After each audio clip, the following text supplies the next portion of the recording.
Being a teenager is crazy. In the span of about a month, you go from asking for permission to use the restroom to getting a job at starting adulthood. I'm on the cusp of that transition, and so I'd like to tell you a bit about me. Hello, my name is Gwyneth Janae Kane. Fun fact, my middle name is a mix of all my great-grandmother's names. I live at home with my parents and my preteen twin sisters. I have 2 dogs, 3 cats, and 8 chickens, so my house is very full. The chickens stay outside, of course. I graduated high school this year with a few college classes under my belt. I took these college classes early so that when I register next January for the physical therapy assistant program at Edison, the program won't be burdensome.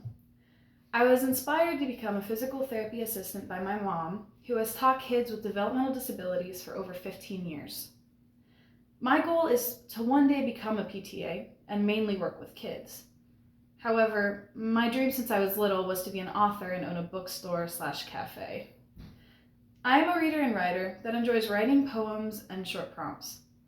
One of my favorite things is to listen to music in the car with friends, and before the pandemic, I was a complete and total artsy kid.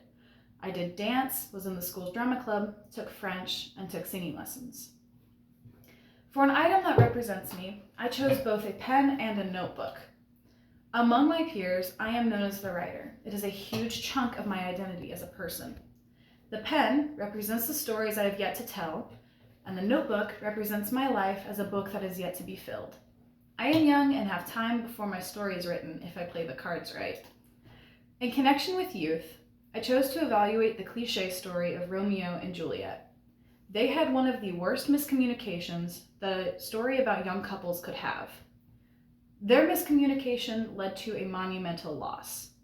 To escape their controlling and feuding families, Juliet was given a poison to take without telling Romeo of her plan. When he found her, Romeo believed Juliet had taken the poison, and without checking if she was truly dead, he killed himself. When she awoke to see Romeo dead, she immediately killed herself. This is an extreme situation to be sure, but it still shows how important it is that we as people communicate clearly. My goal for personal development of interpersonal communication is to be able to collect my thoughts and organize them clearly.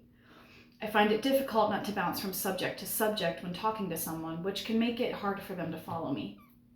Another goal I have, this one for public speaking, is to be more animated when I talk, including gestures and inflection on my words may help to make what I say stick.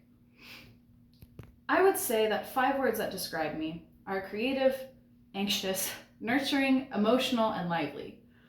I am nervous but excited for this class.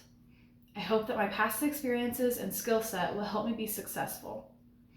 I am a teenager making my way into the real world and using this college class as a way to structure my summer. I am eager to become a PTA and to start living my life while it is still mostly under my control.